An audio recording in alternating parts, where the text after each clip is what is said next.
મુશ્કેલ કામને કરવું છે આસાન તો વિસ્કરને મોજું પહેરાવીને તો જુઓ। જય શ્રી કૃષ્ણ મિત્રો, આજના વિડીયોમાં હું તમારી માટે ઘણા બધા ઉપયોગી એવા આઈડિયા લઈને આવી છું, તો વિડીયોને સ્કીપ કર્યા વગર એન્ડ સુધી જોજો અને ફ્રેન્ડ્સ અને ફેમિલી મેમ્બર સાથે શેર કરવાનું ભૂલતા નહીં।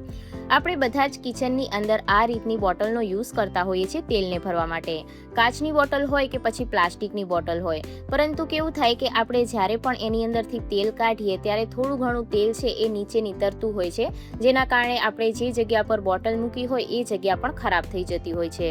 ઘણી વખત જે બોટલ હોય એ કાચની હોય તો ફૂટી જવાનો પણ ભય રહેતો હોય છે, તો એવું ના થાય એના માટે શું કરવાનું છે, તમારી પાસે જે પણ જૂનું મોજું પડ્યું હોય એ તમારે લઈ લેવાનું છે અને ત્યારબાદ શું કરીશું કે આ જે બોટલ છે કે પછી બરણી હોય તમારી, એના પર આપણે મોજું છે એ પહેરાવી દેવાનું છે। આના લીધે શું થશે કે જે તેલ નીતરશે એ બધું મોજાની અંદર જ રહેશે અને આ મોજાને તમે થોડા ટાઈમ બાદ ધોઈ પણ શકો છો, જેના કારણે બરણી હોય, જગ હોય કે પછી આ રીતની બોટલ હોય એ બિલકુલ પણ ખરાબ નથી થતી, તેલવાળી નથી થતી અને નીચે આપણે મૂકીએ તો કાઉન્ટર ટોપ પણ ખરાબ નથી થતું। અને આ રીતના જો આપણી બોટલ કાચની હોય તો એને પણ આપણે સાચવીને રાખી શકાય છે, કારણ કે મોજાના લીધે એ સ્લીપ પણ નહીં થાય અને ફૂટશે પણ નહીં। તો આ આઈડિયા તમને કેવો લાગ્યો મને કોમેન્ટ કરીને જરૂરથી જણાવજો, અને જો તમે પણ આ આઈડિયાને ફોલો કરતા હોય તો પણ મને કોમેન્ટ કરીને જરૂરથી કહેજો। ત્યારબાદ ચાલો જોઈએ આઈડિયા નંબર 2। આપણે બધા જ ઘરમાં આ રીતના ચોપરના યુઝ કરતા હોઈએ છીએ ડુંગળી અને ટમાટરને કટ કરવા માટે। આ રીતનું ચોપર હોય કે પછી દોરીવાળું ચોપર હોય, પરંતુ ઘણી વખત કેવું થાય કે જ્યારે આપણે ટમાટર પીસીએ ત્યારે જે ટમાટરનો રસ હોય છે એ બધો જ ઢાંકણ ઉપર લાગી જતો હોય છે, અને જો દોરીવાળું ચોપર હોય તો એની જે દોરી હોય એ જલ્દી ખરાબ થઈ જતી હોય છે। તો એવું ના થાય એના માટે શું કરવાનું છે, જે પણ તમારી પાસે આ રીતની પ્લાસ્ટિકની જે ઢાંકણ આવે એ લઈ લેવાનું। જે આપણી પાસે પ્લાસ્ટિકના ડબ્બા હોય એનું ઢાંકણ પડ્યું હોય એ તમારે લેવાનું છે અને ત્યારબાદ એની સાઇઝ પ્રમાણે આપણે એને કટ કરવાનું છે। તો અહીંયા મેં ચાકુને ગરમ કરી લીધું છે અને જે એનો કિનારીવાળો ભાગ છે એને આપણે આ રીતના કટ કરી લઈશું, જેથી જે ચોપર છે એની સાઇઝ પ્રમાણેનું આપણને ઢાંકણ મળી જાય। મારી પાસે અત્યારે આ પ્રેસ કર્યાવાળું ચોપર છે, પરંતુ જો તમારી પાસે દોરીવાળું ચોપર હોય તો આ આઈડિયા તમને ખૂબ જ કામ લાગશે, કારણ કે એની જે દોરી હોય એ જલ્દી તૂટી જતી હોય છે, તો આના લીધે એની દોરી બિલકુલ પણ તૂટશે નહીં। તો જુઓ હવે શું કરવાનું છે કે વચ્ચે સેન્ટરમાં આપણે એક રાઉન્ડ આ રીતના કટ લગાવી લેવાનો છે। તો અહીંયા તમે પેન્સિલની મદદથી એને રાઉન્ડ દોરી શકો છો, મેં અત્યારે એમ જ આ રીતના એને કટ કરી લીધું છે। ત્યારબાદ હવે શું કરવાનું છે કે આપણે જ્યારે પણ ઢાંકણને બંધ કરીએ ત્યારે એના પહેલાં આપણે જે આ લીડ બનાવી છે એને આપણે મૂકવાની છે। તો જો અહીંયા હું તમને બતાવી દઉં, આ રીતના એકદમ સરસ રીતના ઢાંકણ બની અને તૈયાર થઈ ગયું છે। ત્યારબાદ હવે આપણે ટમાટરને કટ કરવાના છે, તો સૌથી પહેલાં ચોપરની અંદર ટમાટર ઉમેરી દઈએ, જેથી તમને અહીંયા આઈડિયા આવે કે આપણે આ રીતના જે કોઈ પણ લીડ મૂકી છે તો પણ ટમાટર સરસ રીતના ચોપ થઈ જાય છે, એટલા માટે અહીંયા હું તમને બતાવી રહી છું। તો જો આ રીતના હવે મેં ઢાંકણને બંધ કરી દીધું છે અને ત્યારબાદ ચોપરની અંદર આપણે જે ટમાટર છે એને પ્રેસ કરી અને ચોપ કરી લઈશું। તો જો અહીંયા ટમાટર ચોપ થઈ ગયા છે, તો હવે હું તમને બતાવી દઉં, જુઓ ઉપરનું ઢાંકણ છે એ બિલકુલ પણ ખરાબ નથી થયું, અને જે આપણે લીડ કટ કરીને રાખી હતી એ તમને અહીંયા બતાવી દઉં। તો જો આ રીતના ટમાટરનો જેટલો પણ રસ છે એ બધું આના ઉપર આવી ગયો છે। તો જો તમારી પાસે દોરીવાળું જે ચોપર હોય ને તો આ આઈડિયા જરૂરથી ફોલો કરજો। ત્યારબાદ જોઈએ નેક્સ્ટ આઈડિયા। ઉનાળાની સિઝનની અંદર જ્યારે પણ આપણે બાળકોને સ્કૂલની અંદર મોજા પહેરાવીને મૂકતા હોઈએ ત્યારે શું થાય કે એકદમ પરસેવાના લીધે પગમાંથી સ્મેલ આવતી હોય છે અને ઘણા બાળકોને એલર્જી હોય છે। તો એવું ના થાય એના માટે એક સિમ્પલ ટ્રીક છે, તમારે શું કરવાનું છે, જે પણ ટોલ્કમ પાવડર હોય તમારી પાસે એ તમારે લઈ લેવાનો અને મોજા પહેરાવવા પહેલાં તમારે પાવડરને બાળકોના પગ ઉપર આ રીતના લગાવી દેવાનો છે। તો તળિયા પર સૌથી વધારે પાવડર લગાવવાનો છે અને ઉપરની સાઈડ પર આપણે પાવડર લગાવી દઈશું। પાવડરના લીધે બાળકોને પગમાં પરસેવો નહીં વળે અને જે બાળકોને એલર્જી હોય એ લોકોને પણ આમાં રાહત મળે છે। ઉનાળો હોય કે પછી શિયાળો હોય, સ્કૂલમાં આપણે મોજા ફરજિયાત પહેરાવીને મોકલવા પડતા હોય છે બાળકોને, તો ઉનાળામાં તમે આ આઈડિયાનો ઉપયોગ કરી શકો છો। આના લીધે બાળકોને પરસેવો નથી થતો અને પગમાંથી સ્મેલ પણ નથી આવતી। તો આ રીતના આપણે પાવડર લગાવી લીધા બાદ મોજા છે એને પહેરાવી દેવાના છે। તો ઉનાળામાં આ આઈડિયા તમને ખૂબ જ ઉપયોગી થશે। જો તમે પણ આ આઈડિયા ફોલો કરતા હોય તો મને જરૂરથી જણાવજો। ત્યારબાદ જોઈએ નેક્સ્ટ આઈડિયા।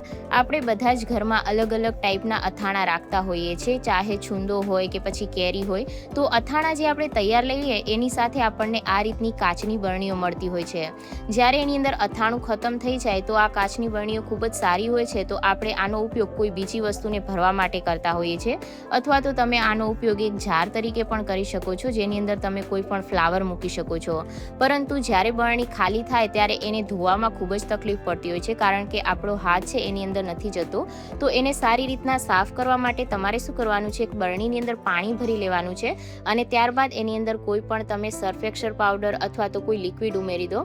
ત્યારબાદ હવે શું કરવાનું છે કે એક વિસ્કર લઈ લેવાનું છે, જે નાનું વિસ્કર આવે એ મેં લીધું છે, અને એના ઉપર આપણે કોઈ પણ એક જૂનું મોજું પહેરાવી દેવાનું છે. ત્યારબાદ તમારે આ રીતના વિસ્કરની મદદથી બરણીની ક્લિનિંગ કરવાની છે.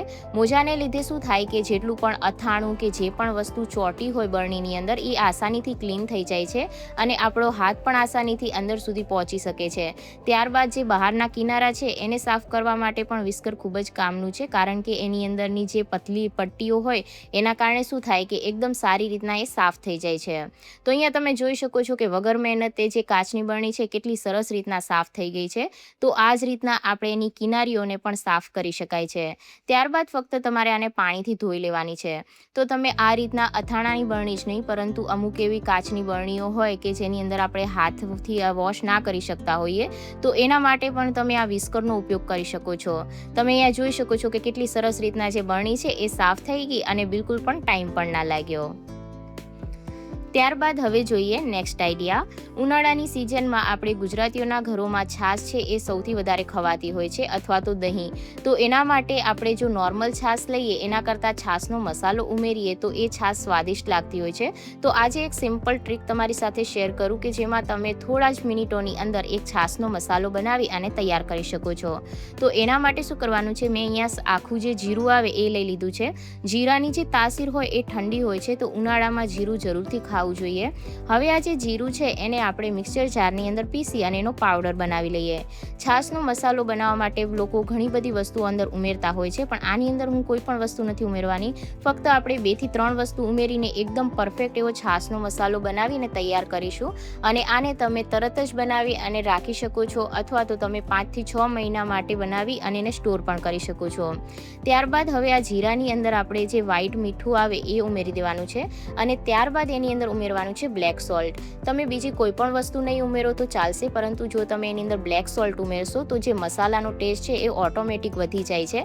તો ફક્ત આ 3 વસ્તુને મિક્સ કરી અને તમે છાશનો મસાલો ઘરે બનાવીને તૈયાર કરી શકો છો. આની અંદર જો તમે ઈચ્છો તો ફુદીનાના જે ડ્રાય પત્તા હોય એનો પાવડર પણ ઉમેરી શકો છો, પરંતુ આ 3 વસ્તુ મિક્સ કરવાથી પણ છાશનો મસાલો એકદમ સરસ બને છે. ત્યારબાદ જોઈએ નેક્સ્ટ આઈડિયા. ઘણી વખત કેવું થાય કે આપણી જે તિજોરી હોય એની અંદર ઘણા બધા કપડાં આપણે એકસાથે મૂકતા હોઈએ, જેના કારણે કપડામાંથી અમુક વખત વાસ આવતી હોય છે.